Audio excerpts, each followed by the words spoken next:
السلام علیکم۔ آج بدھ ہے، مارچ کی 30 تاریخ۔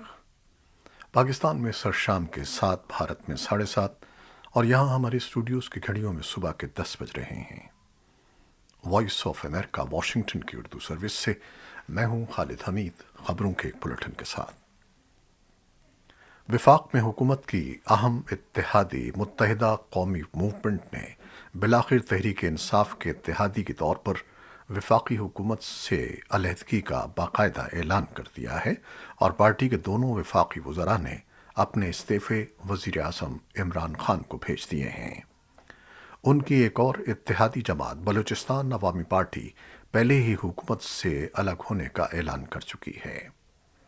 ایم کیو ایم کے کنوینر ڈاکٹر خالد مقبول صدیقی کا کہنا تھا کہ ایم کیو ایم نے متحدہ اپوزیشن کے ساتھ چلنے کا جو فیصلہ کیا ہے اس میں کوئی ذاتی یا جماعتی مفاد شامل نہیں ہے، اور اس حوالے سے ہونے والے معاہدے کی تمام شقیں ملک کے ان علاقوں کے عوامی مسائل سے متعلق ہیں جو اب خصوصی توجہ کے مستحق ہیں۔ ایم کیو ایم کی حمایت سے حزب اختلاف کی قومی اسمبلی میں عددی تعداد 177 تک پہنچ جائے گی، جو عدم اعتماد کے لیے درکار 172 کے مطلوبہ حصے سے زیادہ ہے۔ دریں اثنا وزیر اعظم عمران خان کا آج بدھ کے روز ہونے والا قوم سے خطاب مؤخر ہو گیا ہے۔ اس سے قبل پاکستان تحریک انصاف کے رہنما فیصل جاوید کا کہنا تھا کہ وزیر اعظم عمران خان آج شام قوم سے خطاب کریں گے۔ تاہم شام 5:30 بجے کے قریب فیصل جاوید نے ایک بار پھر ٹویٹ کیا، جس میں انہوں نے وزیر اعظم کا خطاب مؤخر ہونے کا اعلان کیا۔ اس سے قبل مقامی میڈیا پر وزیر اعظم عمران خان کی عسکری قیادت سے ملاقات کا بھی بتایا گیا، جبکہ اس کے بعد مقامی سینئر صحافیوں کی بھی وزیر اعظم سے ملاقات کا بتایا گیا، جس میں وزیر اعظم نے مبینہ دھمکی آمیز خط کی تفصیلات سے صحافیوں کو آگاہ کیا، لیکن یہ خط کس ملک کی طرف سے تحریر کیا گیا ہے اس بارے میں میڈیا کو کوئی آگاہی نہیں دی گئی۔ اور اب روس یوکرین جنگ کی تازہ صورتحال۔ روس نے بدھ کو کہا کہ یوکرین کے ساتھ امن مذاکرات میں ابھی تک کسی پیش رفت کے آثار نہیں ہیں۔ کرملن کے ترجمان دمتری پیسکوف نے ایک پریس بریفنگ کے دوران کہا کہ یوکرین نے منگل کو استنبول، ترکی میں مذاکرات کے آغاز پر مطالبات کی ایک فہرست پیش کی، جس کا مقصد 36 روزہ جنگ کو ختم کرنا ہے۔ یوکرین کے صدر ولادیمیر زیلنسکی کے ایک معاون نے بتایا کہ دونوں فریقوں نے منگل کے اجلاس کے دوران یوکرین کے لیے بین الاقوامی سلامتی کی ضمانتوں کے ساتھ ممکنہ جنگ بندی کی شرائط پر تبادلہ خیال کیا۔ یوکرین کے مذاکرات کاروں نے یہ تجویز بھی پیش کی کہ کیف سیکیورٹی کی ضمانتوں کے بدلے غیر جانبدارانہ حیثیت اختیار کرے گا، جیسا کہ نیٹو یا دیگر فوجی اتحاد میں شامل نہ ہونا۔ پیسکوف نے صحافیوں کو بتایا کہ ماسکو نے اس حقیقت کا خیر مقدم کیا کہ کیف نے مطالبات کو تحریری شکل میں پیش کیا ہے، لیکن کہا کہ روس نے کوئی امید افزا چیز نہیں دیکھی ہے جو حتمی معاہدے کی طرف لے جائے۔ اسی دوران یوکرین میں مقامی حکام کا کہنا ہے کہ روسی افواج نے خیر سگالی کی علامت کے طور پر ان مقامات پر کارروائیاں کم کرنے کے عزم کے باوجود دارالحکومت کیف اور شمالی شہر چرنیف کے مضافات میں توپ خانے کے حملے جاری رکھے ہوئے ہیں۔ یوکرین کی نائب وزیر اعظم ایرینا ویریشچک نے بدھ کو اعلان کیا کہ فریقین نے انخلا کے لیے 3 راستے کھولنے پر اتفاق کیا ہے۔ امریکہ کے صدر جو بائیڈن نے کہا ہے کہ مغربی اتحادی ممالک اس بات کا انتظار کر رہے ہیں کہ آیا روس یوکرین کے دارالحکومت کیف اور شمالی شہر چرنیف کے ارد گرد حملوں کو کم کرنے کے وعدے کو پورا کرے گا۔ انہوں نے برطانیہ، فرانس اور اٹلی کے رہنماؤں کے ساتھ ٹیلی فون پر بات کرنے کے بعد کہا کہ ہم دیکھیں گے کہ آیا روس اپنے وعدے پر عمل کرتا ہے کہ نہیں۔ بائیڈن نے کہا کہ اتحادی ممالک میں ایک اتفاق رائے ہے کہ دیکھا جائے کہ روس کی جانب سے کیا پیش کیا جاتا ہے۔ صدر بائیڈن کا وائٹ ہاؤس میں نامہ نگاروں سے بات کرتے ہوئے یہ تبصرہ روس کی فوج کے اس بیان کے بعد آیا جب روسی حکام نے منگل کو ترکی میں امن مذاکرات کے موقع پر کہا کہ ماسکو کیف اور چرنیف کے ارد گرد اپنی کارروائیاں کم کر دے گا۔ روس کے نائب وزیر دفاع الیگزینڈر فومین نے کہا کہ اس اقدام کا مقصد مذاکرات میں اعتماد کو بڑھانا ہے اور یہ کہ ان مذاکرات کا مقصد لڑائی کو ختم کرنا ہے۔ امریکی محکمہ دفاع نے تصدیق کی کہ کچھ روسی فوجیوں نے کیف سے ہٹنا شروع کر دیا ہے، لیکن ساتھ ہی پینٹاگون نے اس معاملے پر صدر بائیڈن سے بھی زیادہ شکوک و شبہات کا اظہار کیا۔ محکمہ دفاع کے پریس سیکرٹری جان کربی نے صحافیوں کو بتایا کہ پینٹاگون سمجھتا ہے کہ یہ فیصلہ روسی افواج کی واپسی نہیں بلکہ انہوں نے اپنی پوزیشن تبدیل کی ہے۔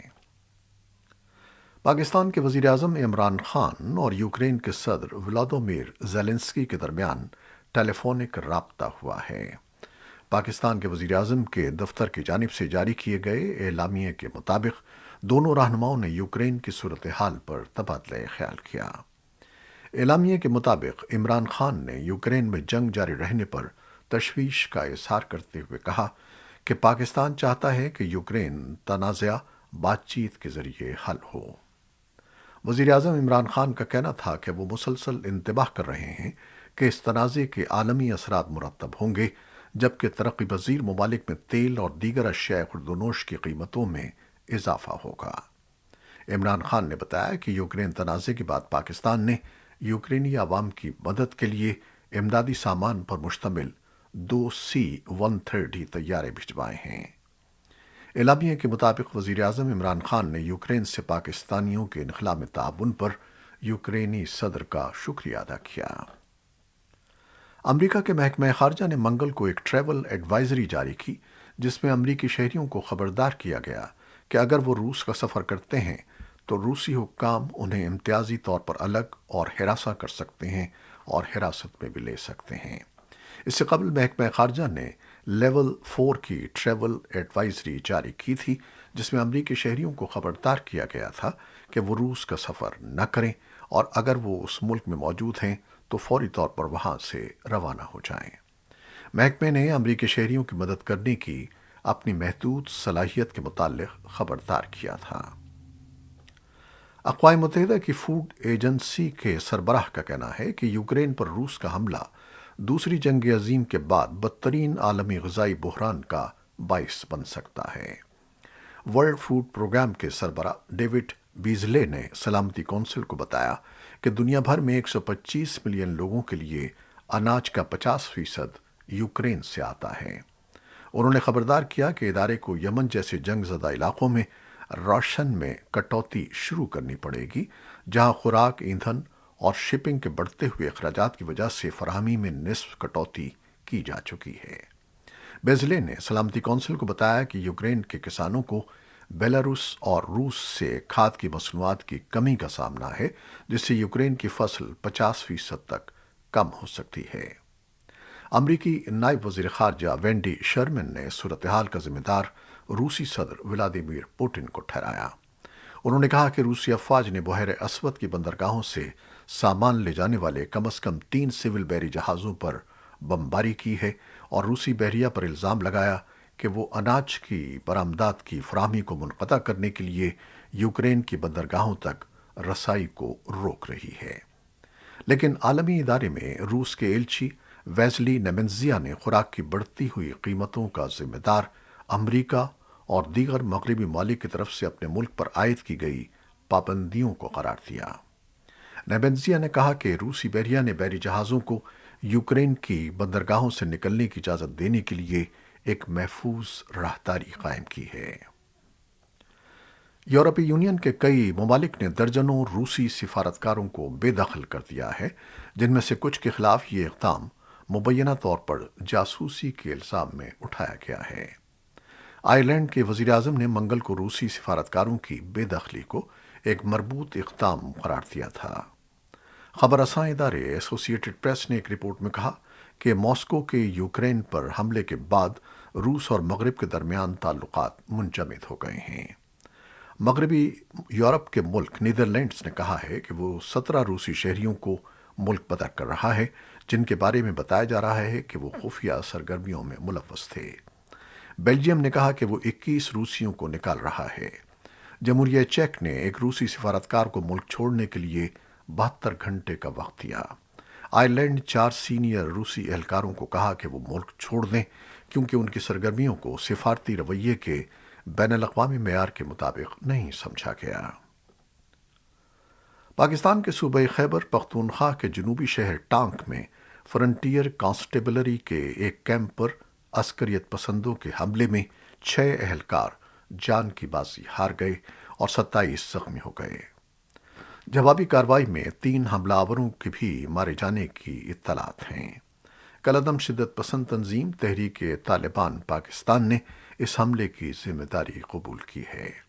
ضلعی پولیس آفیسر وقار احمد خان کا کہنا ہے کہ عسکریت پسندوں نے منگل اور بدھ کی درمیانی شب فرنٹیئر کانسٹیبلری کے کیمپ پر حملہ کیا تھا، جبکہ حملہ آوروں اور سیکیورٹی فورسز کے اہلکاروں کے مابین فائرنگ کا تبادلہ بدھ کی صبح تک جاری رہا۔ اب ان کے بقول حالات معمول کے مطابق ہیں، تاہم علاقے میں سیکیورٹی کی صورتحال سخت کر دی گئی ہے۔ طالبان نے پیر کے روز قندھار کے 6 ریڈیو صحافیوں کو کئی گھنٹے تک حراست میں رکھا اور موسیقی پر پابندی کی خلاف ورزی کرنے پر ان کے اسٹیشنز کو مختصر وقت کے لیے بند کر دیا۔ انسانی حقوق کے ماہرین کا کہنا ہے کہ یہ اقدام میڈیا کے خلاف وسیع پکڑ دھکڑ کا ایک حصہ ہے جو ایک زمانے میں آزاد تھا، لیکن اب تیزی سے اسے حصار میں لیا جا رہا ہے۔ افغان آزاد صحافیوں کے ایسوسی ایشن کے قندھار میں نمائندے محمد یار مجروح کے مطابق قندھار کے اس معاملے میں طالبان کے خفیہ اہلکاروں نے ان 6 صحافیوں کو پوچھ گچھ کے بعد ان کے اسٹیشن مینیجرز کی اس یقین دہانی کے بعد چھوڑ دیا کہ وہ طالبان کی نئی ہدایات کے تحت موسیقی نشر کرنا بند کر دیں گے۔ اتوار کے روز طالبان نے مقامی نشریاتوں اداروں کو حکم دیا کہ وہ وائس آف امریکہ سمیت بین الاقوامی نشریاتی اداروں کے تیار کیے ہوئے نیوز پروگراموں کو نشر کرنا بند کر دیں۔ طالبان وزارت اطلاعات و ثقافت کے ایک سینئر عہدیدار نے طلوع نیوز کو بتایا کہ طالبان کو بین الاقوامی نیوز پروگراموں کے مواد پر کوئی اعتراض نہیں ہے، لیکن ان کی خواتین میزبانوں کے لباس اسلام اور افغان قدروں کے خلاف ہیں، اس لیے ان کو بند کر دیا جائے۔ 3 بین الاقوامی نشریاتی اداروں نے طالبان کے اس اقدام کی مذمت کی ہے۔ وی او اے کی قائم مقام ڈائریکٹر یولانڈا لوپیس نے اتوار کے روز ایک بیان میں طالبان سے کہا کہ وہ اس پریشان کن اور افسوسناک فیصلے پر نظر ثانی کریں۔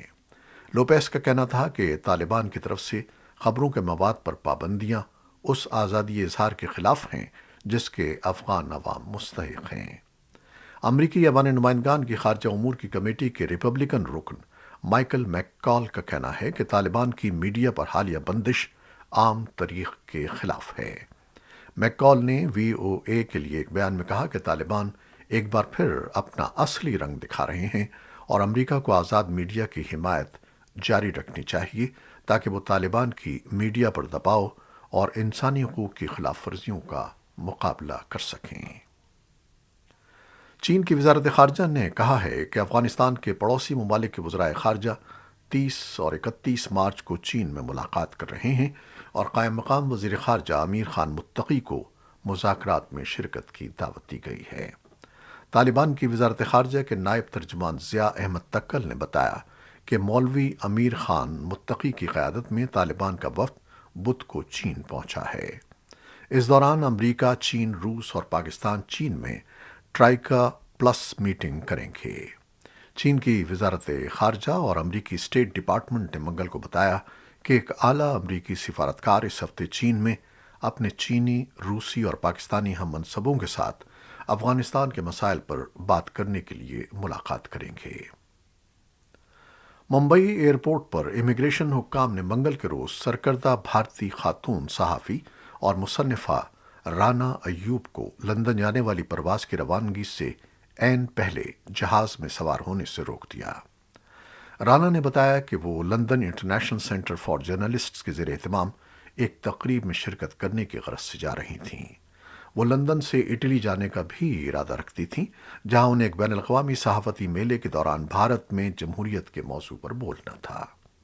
بھارتی حکام کا کہنا ہے کہ رانا ایوب کو غیر ملکی سفر کرنے سے اس لیے روکا گیا کیونکہ حکومتی ادارے انفورسمنٹ ڈائریکٹوریٹ یا ای ڈی نے انہیں اس کے سامنے 1 اپریل کو پیش ہونے کے لیے سمن جاری کر دیے ہیں۔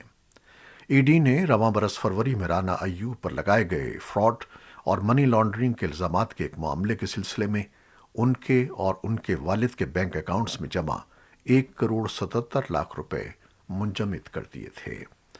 رانا نے منی لانڈرنگ اور دیگر الزامات کو مسترد کرتے ہوئے کہا تھا کہ یہ انہیں بدنام کرنے کی منصوبہ بند سازش کا ایک حصہ ہے۔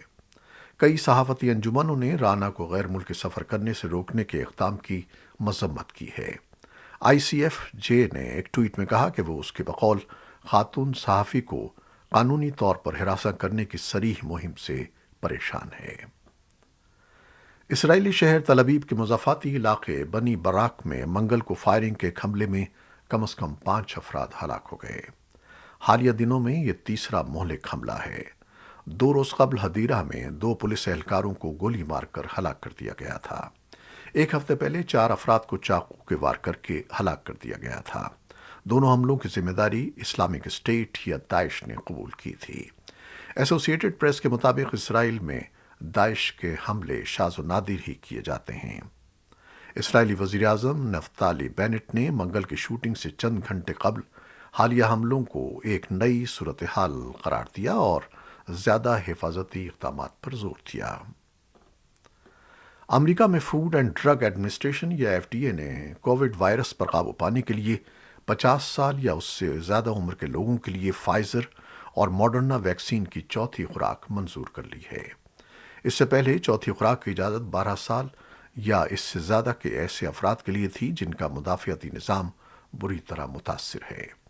بیماریوں کی روک تھام اور کنٹرول کے امریکی مراکز اب اس بات پر غور کریں گے کہ ایف ڈی اے کی طرف سے دی گئی اس اجازت پر عمل درآمد کی صورت کیا ہو۔ یہ تھیں وہ خبریں جو فیس بک لائیو پر ہم نے آپ کے لیے پیش کیں۔ ہماری ویب سائٹ، یوٹیوب اور پوڈ کاسٹ پر یہ بلیٹن پوسٹ کر دیا جاتا ہے۔ آپ ہمارے بلیٹن کو شیئر کرتے ہیں اور اپنے کمنٹس میں اپنی محبتوں اور دعاؤں کا اظہار کرتے ہیں۔ اس سلسلے کو جاری رکھیے گا، اس کے لیے ہم آپ کے بے حد مشکور ہیں۔ خالد حمید کو اب اجازت دیجیے گا۔ اللہ حافظ۔